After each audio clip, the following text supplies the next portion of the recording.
Today, Israel began allowing tens of thousands of Palestinians to return to the north of the Gaza Strip, and this for the first time since the beginning of the 15-month war with Hamas.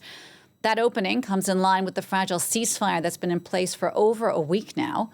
The opening was delayed for 2 days over a dispute between Hamas and Israel that said the militant group had changed the order of the hostages it released in exchange for hundreds of Palestinian prisoners.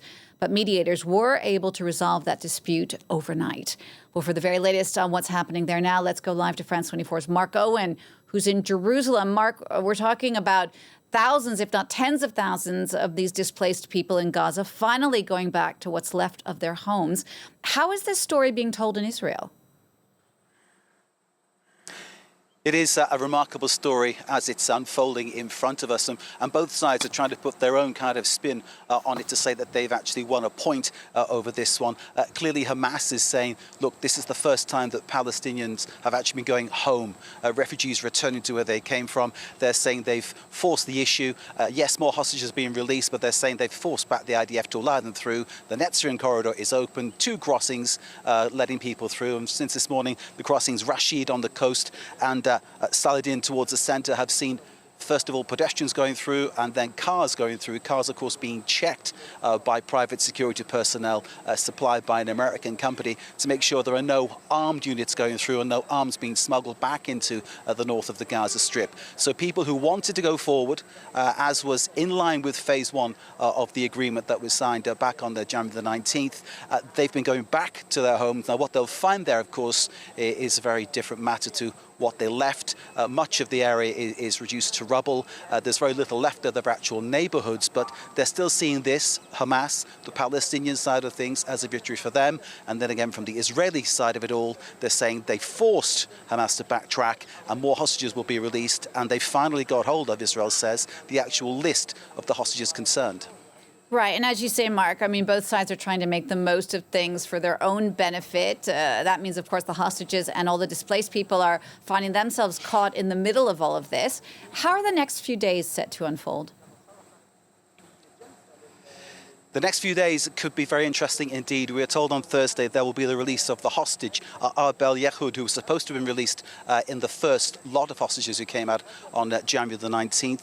Agam Berger as well will be released. That's the 2 that have been confirmed, plus 1 other. This is seen as either the major concession by Hamas or the major, how can I put it, positive move by Hamas to try to force Israel's hand over the Netzarim corridor. So these hostages will be coming out. That's 3 additional ones, and then you add to that the ones expected on Saturday. It's looking better and better for the hostage families. Of course, it doesn't make up for what they've lost. It doesn't make up for the lives that have been lost as well, but it's something, of course, to get some of those people who've been campaigning so hard to bring home the hostages, make them feel a little bit happier. Their criticisms of Benjamin Netanyahu, of course, do not stop.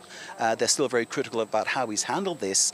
And just to give you a reaction from that side of things, is 2 most prominent far-right members of his cabinet, Smotrich and Ben-Gvir, have described this current situation as an absolute failure, an absolute defeat. They are livid about the situation, of course. Remember, they threatened to resign over the whole issue. So lack of stability there on the government side in Israel.